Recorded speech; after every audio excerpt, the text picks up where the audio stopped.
We believe fundamentally that food solves hunger, that shelters solve sleep, and that housing solves homelessness.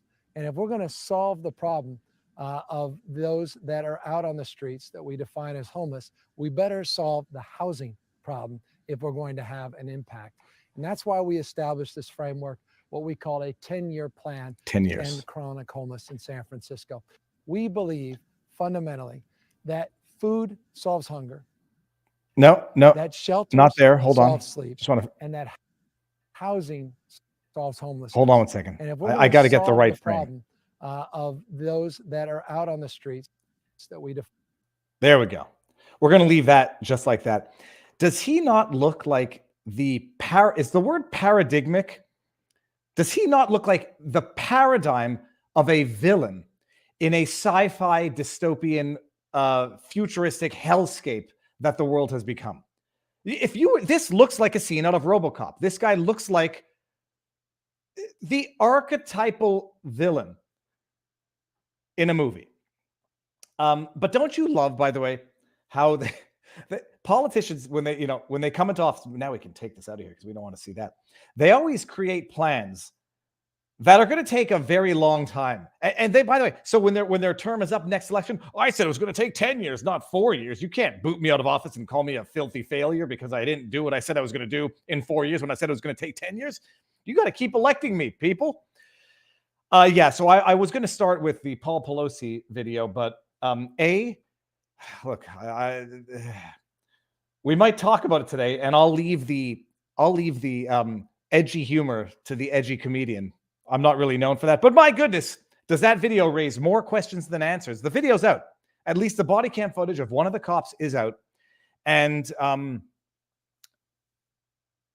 the reluctance to share that video, the length of time that it took them to release that body cam, the fact that who the hell opened the door? Why was Paul Pelosi holding a drink in his left hand? Why did it look like he was wearing a fancy buttoned-up shirt and underwear? Why, when he's fighting for his life against this guy who assaulted him, and there's no joke and there's no denying that, he's still holding a drink with his hand instead of in full fight for your life defensive mode? There are so many questions about that. The video looked edited. King Ginger 333. That we're getting into the next level of not even trusting the video that we've seen, which I do not fault anyone for going there. But hold on 1 second. He does remember Paul Pelosi is related to Gavin through marriage. I didn't know that. Anyhow, that's it. The video's out there and it's on the interwebs. Now, I was 30 seconds late, and I'm going to blame Tyler. I'm joking. Yeah, someone said, who said a busy day, Viva? It's busy because I'm an idiot.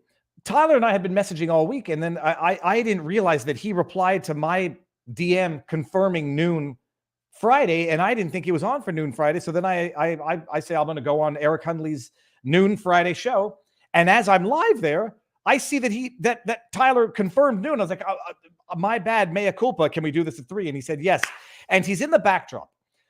Tyler Fischer. I've been trying to find dirt on Tyler Fischer. I've been trying to find scandal, something like a Me Too thing.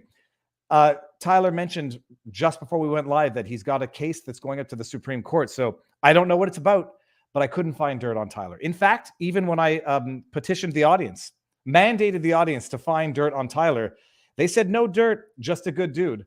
And we're going to bring him in because he's funny, he's crude, he's crass, I've watched his stand-up special, and I got lots to talk about. Okay, share the link around because it was such short notice, but this is going to be epic. We are on Rumble. Oh, I'm an idiot. Let me make sure that we are, in fact, on Rumble, and we will go exclusive to Rumble at some point during the stream to reward Rumble for being what it is, seemingly the last bastion of true free speech. All right, let's do it. Tyler, get ready. 3, 2. Does he know that I'm going to bring him in? He's standing up. He's sitting down. Thumbs up. All right, man. You see, I wasn't sure if you were standing up as part of a... Yeah, well, no, this isn't part of anything. It's just part of letting everybody know what we're doing this safe. And I just got my 9th booster. This morning. This is your merch, by the way, correct? What? No. There's no shame. I'm gonna pin the comments. At the COVID prayer, do the right thing, buddy. Get the jab, do the Oh right my- thing. It's just no. This was all just. I didn't even know this was here. I didn't know any of this was even. I'll post the links. I like it. Too woke to joke is damn That's good. right. We're going to get into that actually as to when humor dies. I've made not a Venn diagram, but one of those axis charts that the more virtue goes up, the more comedy goes down. But we're going to get there.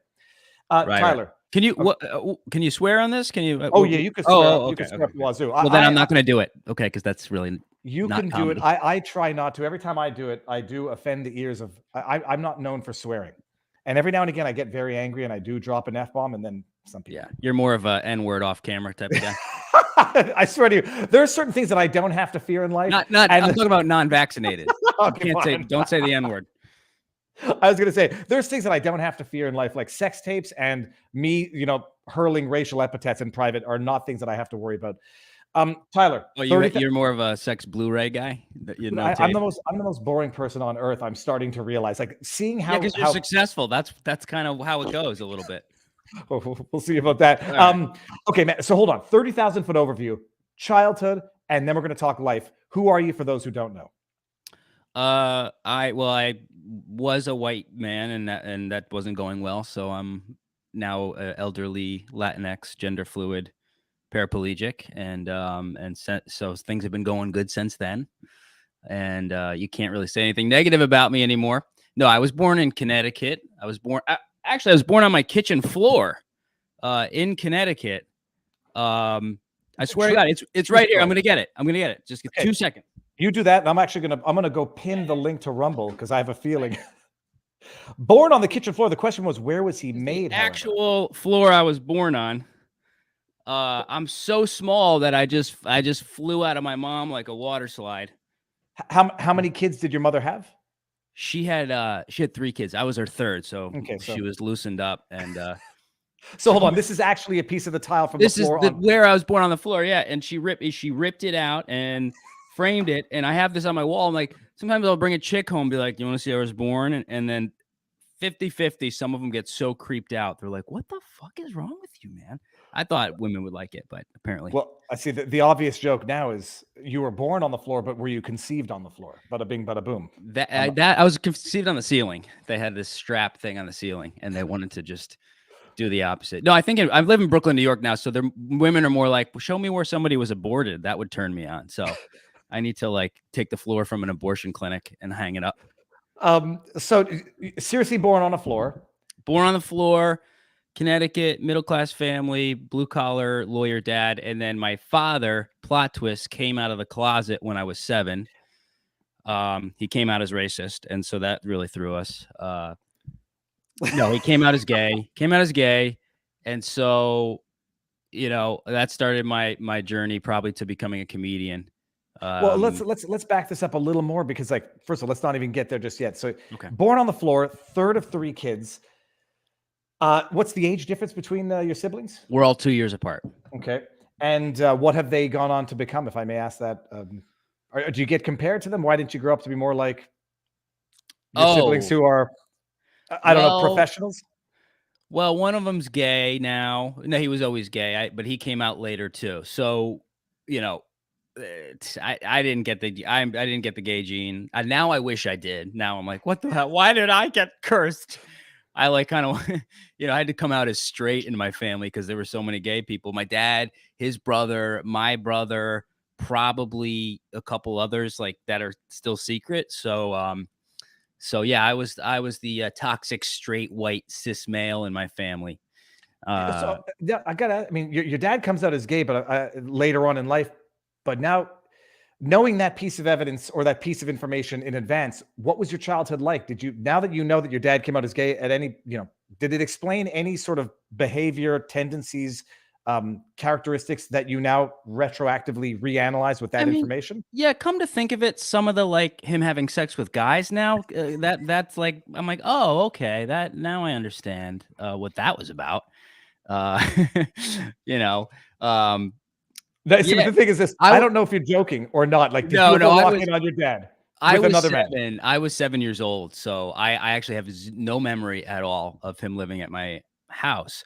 But, this was in the 90s in Connecticut where, that's what bothers me about how oppressed everybody is in the LGBTQ, which it should just be called the not straight list. I don't know why they just add everything. It's like we're in the not straights, because it was so bad back then. He really had to be repressed and he really had to hide it. And so I have a lot of compassion for that. And I think it was, he was of the first wave to really start coming out, but those were the men that were already married with kids. So I grew up with a bunch of kids who had gay dads. There was like a group of us, or if one of his boyfriends had kids, we'd hang out and be like, well, I guess this is our life now. And, so he moved out, got his own place, and then, had a series of boyfriends, and he actually just got married last month. I've got to ask this. So someone in the chat says no memory from 7 years. I'm trying to think of what my earliest. I don't think I have very many memories of pre-7. I think 8 years is when I start to have meaningful memories. So you have no memory of your dad. Dad's probably gay too. Then I think that's kind of well. He hit it well. He's still married. But hold on. So you don't remember the split up. You just remember your dad leaving. Or all I remember is he sat us down, right, and he gave us the talk. The talk where your dad tells you he's fucking the neighbor, and he just said I'm moving out. So that was it. That was like my world exploded. It was like mom sobbing. It was just this like this really devastating memory. And then about a year later, 2 years later, maybe I was 9. He said I'm gay. I didn't conceptualize it, so I don't actually know when it made sense to me. So I actually hid it from my friends for 10 years. So I was so embarrassed because, this was like right after the AIDS epidemic. It's kind of like unvaccinated people now, they were treated in a similar way. So yeah, I hid it. I hid it from my friends. It was brutal. It was absolutely brutal. And then I had that kind of like, oh wait, you're a straight white guy, you're not allowed to have problems. So I've repressed how awful my childhood was until I hit about 30, when it all just exploded. And so now last 5 years I've been going back and trying to figure it all out. So I mean, it is. There's always a lot of truth in jest, and which is what makes humor funny, is sort of being able to digest the tragedy and move on from it, or rationalize it. But your dad leaves when you're 7, so you're growing up without a dad. Is it shared custody? Is it only with your mother? Does your mother tell you what's happening? Is your mother amicable with your father, or is she enraged? Or did she always know that she suspected he might have been gay? Well, it was we did a like bidding war every Sunday. So every Sunday it was renegotiated what days I would be where. So I didn't really know where I would be. So they would kind of fight over us every week. So every week there was like a competition for our attention, for us to be, at which house. So I never really knew. And did my mom know? I'm not sure if she knew. And it's funny because when I tell people I'm from Connecticut, they're always like, oh, Connecticut. Oh, would you have 2 houses? And I'm like, yeah, I did have 2 houses. One where my dad left and he's fucking dudes and I had to hide it for 10 years. And one where my mom would go under the crawl space, under the stairs, and carve the word gay into the wood and would scream in this little room. So those were my houses. Those were my privileged Connecticut estates to pick from. So like, no joke here. Your mother at the time, I don't know when she got over it, was angry about it. And your parents were not getting along, I presume, after they split up. They tried. I mean, they tried, but that's that. I could see how it's tough for both, and that's kind of how I've lived my life since then. Just feeling like I'm stuck in between. I always find a way to get stuck in between 2 issues, or 2 people, or she was not happy about it at all. And I know that some of your bit involves references to priests, which we're going to get to. But are you religious growing up? And is this like sort of look, I imagine it's a community embarrassment. And I'm saying embarrassment in quotes, that if you're in a certain religious community, well, you just became public enemy number one. I mean, was there that shame in the family growing up? Yeah, we were Methodist. I don't even know what that means, but Me but neither. that's what we were, a branch of Christianity or something. So yeah, I assume that was lingering for sure. Probably probably more Democrat or moderate type of town. But yeah, there's a tremendous amount of shame because homosexuality was not the marriage wasn't even legal yet. People don't realize.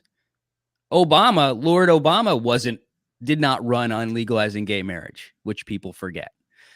You know, oh, once we have a black guy in there, everything's okay. Well, what about that? You know, so it was not fully accepted the way it is today. And I would say it's become over accepted to the point of like a shameful compassion to just say yes to now any new thing that seems to branch off of homosexuality, which has nothing to do with it really. So yeah, there's tons of shame. I would hide it from my friends to the point where if my dad had a boyfriend over and my dad would go, "This is my partner." And that word wasn't even really around. My friends would go, "What do you mean that's his partner?" I go, "Oh, it's his law partner." They got a big case. So I would tell my friends that his law partner would sleep over because they got to be up all night working.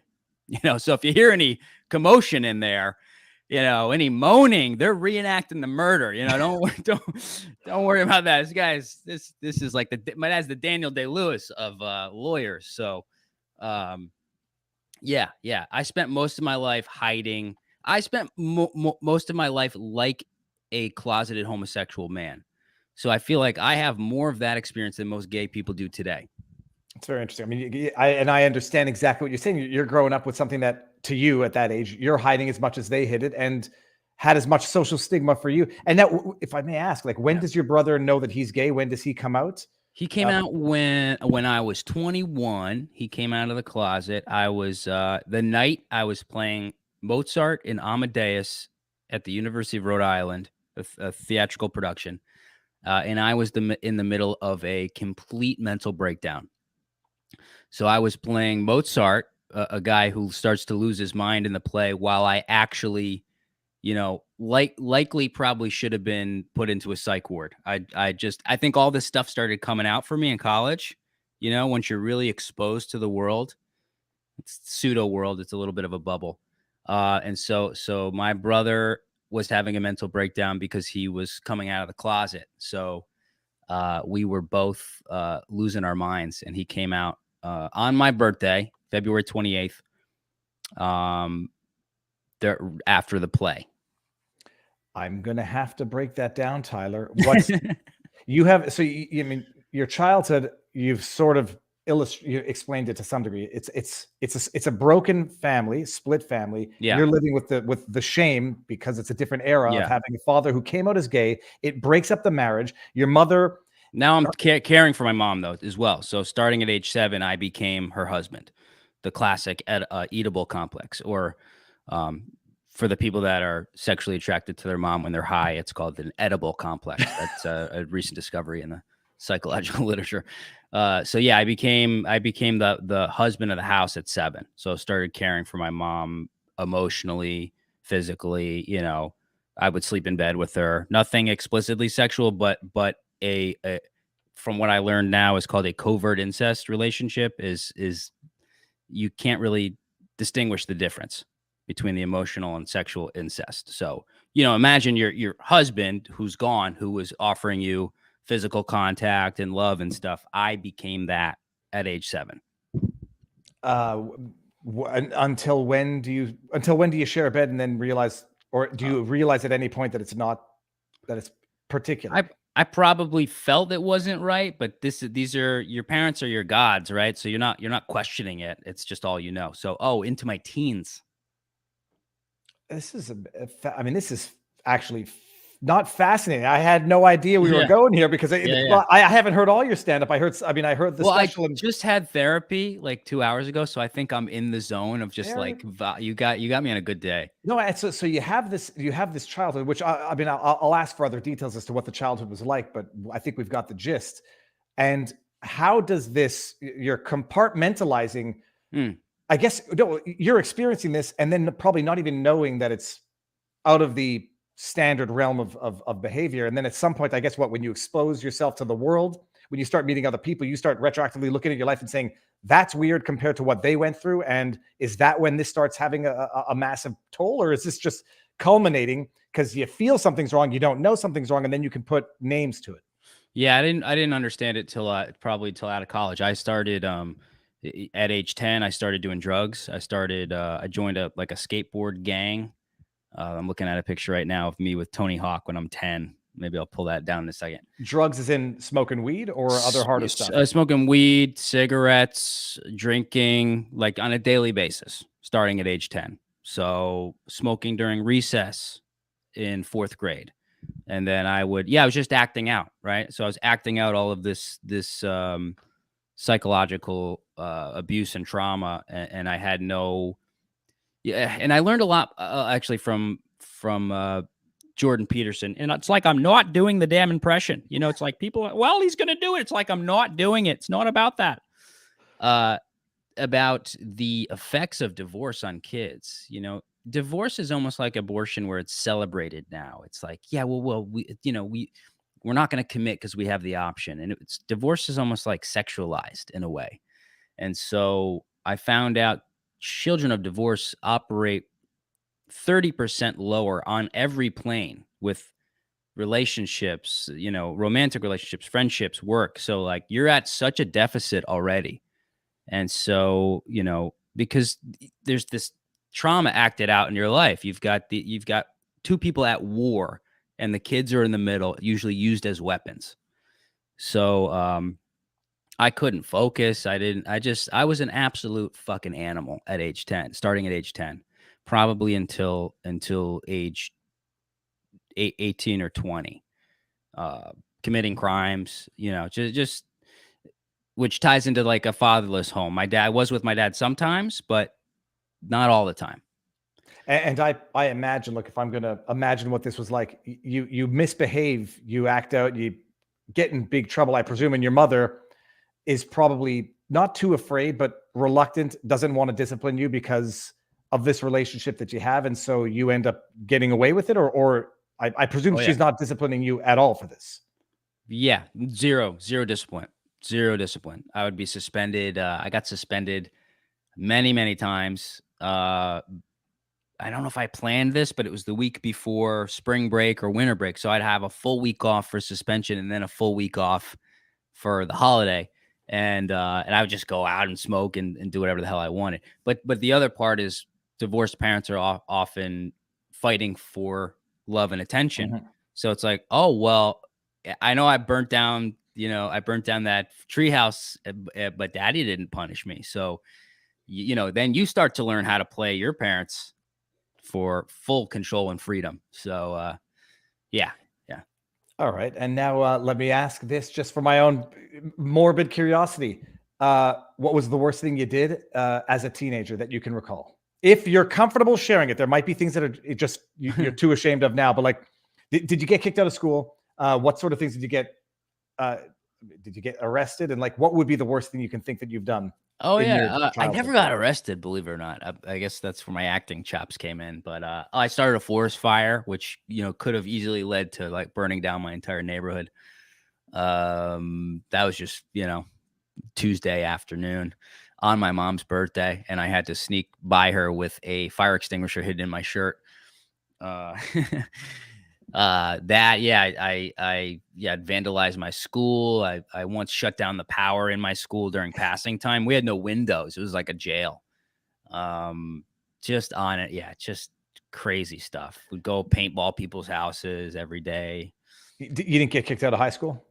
I got suspended many times, but never fully kicked out. I mean, we were in the type of high school where like teachers were sleeping with kids and stuff. You could get away with pretty much anything.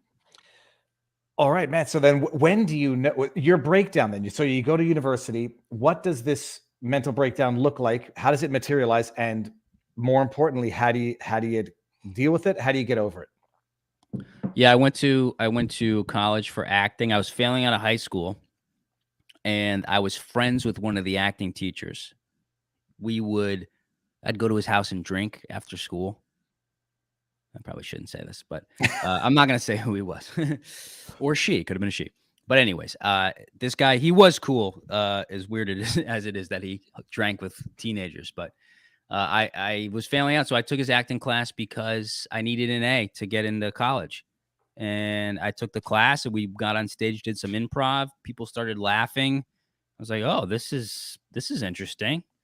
And he really encouraged me to pursue it. So because of this one guy, I changed my major in college to theater and got the lead in the play. I did a Sam Shepard play, Buried Child. Played a troubled teen guy, which was fitting. And then I once I found that, I stopped drinking, I stopped acting out, everything stopped once I had this new kind of passion where I could let all my energy out.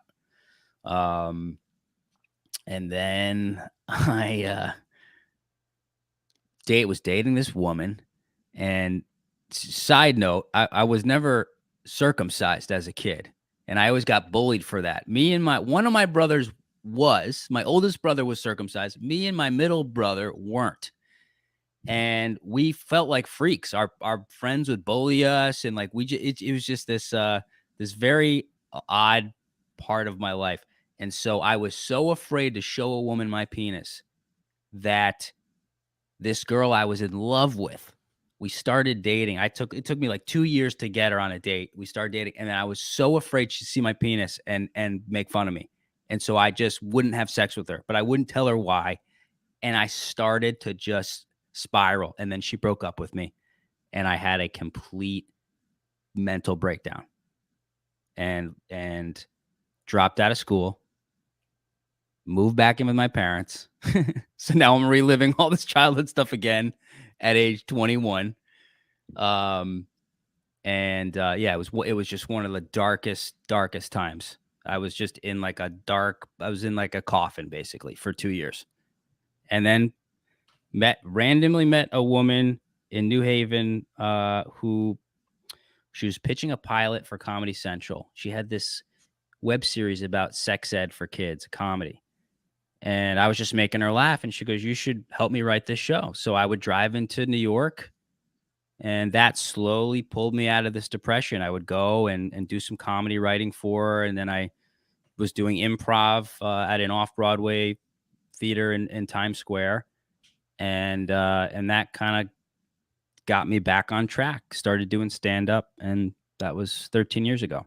That's amazing. Did you finish your college degree? No, So I never finished. And now, not to dive too much into it, but the 2 years of darkness. I mean, what are you doing? Do you have a job? Are you literally staying at home, not leaving? I was in bed until 2 p.m. I would I was completely gone. And then my mother, when I was a kid, when my dad left, opened a daycare. And so I started working in her daycare when I was 8 years old. I would watch kids before school and after. I'd come home, there'd be a baby in my room in a crib. I started to take care of children at 8. So now I'm dropped out of college, and now I'm back working at my mom's daycare, like in the middle of a mental breakdown. So I was back to that, she had this full control over me, because she was emotionally dependent on me, and in return I would get love and laughter and stuff. So it was like a mosquito to a light. I was just back there, but now I'm 21 and I'm an adult baby, basically. Okay, and so and then eventually you get out, start doing comedy. You're not recording this, right? I just want to make sure we didn't. Jesus Christ! Did you just give me a flipping heart attack that I thought you were serious for a second? This is preliminary, right? If you could see what just went on in my chest. No, this is the funny thing is this. Like I watched some of your comedy. I watched the entire special, and you can tell there's a lot of truth in jest. And then the question is just, when does it go from truthful coping mechanisms? And I hate that word because the internet has ruined cope harder. But coping You can't say mechanisms. the internet. Didn't you see the new rules today? You can't say the French. You can't say the handicap, and you can't say the internet. Interwebs. People of the web experience. What was clear to me is that there was a lot of truth to the jest that's going on in your humor, which is how you deal with it, how you internalize it, but also how you get over it. But I didn't know that. I mean, dude, I didn't know it was this much. Like, it's fascinating to understand how you now do what you do. Yeah. You get out of this 2 years of, I mean, let me ask the very also suicidal ideations at any point. Oh yeah. And you do, I mean, so how do you get out of it for anybody? I mean, you explained a bit, you meet someone, you start finding purpose in life again. Yeah. Is there a moment where you click, and when do you start going to therapy?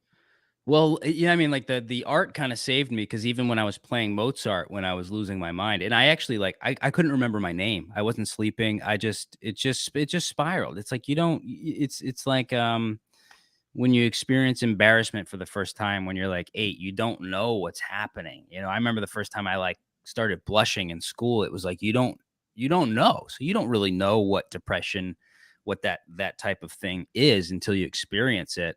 And then you're not set up with the tools really. So that being in that play kept me. I had to show up. I was the lead in that play. It was a big production. We had the original costumes from the original Broadway show, and so I just had to be there, and so that kept me going. And then what got me out of it again was the same thing. It was back to the Jordan Peterson thing. Like, you need purpose in your life. These people think that you're privileged if you have all this money and you don't have to work. That's a fucking nightmare. I mean, go a week without a task that you have to accomplish. You'll kill yourself. And not anecdotally, like family, friends, opulent, wealthy. It's a curse when you lose purpose in life. You can get up in the morning with all the money in the world and not have any direction, and it does lead people to Yeah. How could they have done it? They had all the stuff they had. They were rich, good looking, whatever. Lack of purpose is itself a curse. Yeah, it's one of the most misleading and silly things that people still spout all the time. Oh, he has all this money. Trump's kids. Well, look at Biden's kids. The guy is suffering to the point where he's doing so much crack.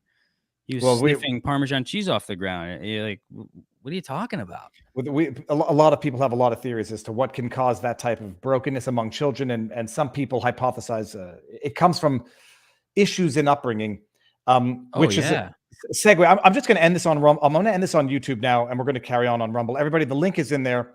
You don't have to do anything, Tyler. I'm just going to end on YouTube, and we're going to carry on. Oh, my Rumble stuff's way better. Oh, no. And it's not. No, I'm going to start. No, now I'm going to start telling the truth. That's all. That was all a lie. Now I'll get to the real stuff. Everyone, and if you're watching this in an hour, go to Rumble. Okay, ending on YouTube now.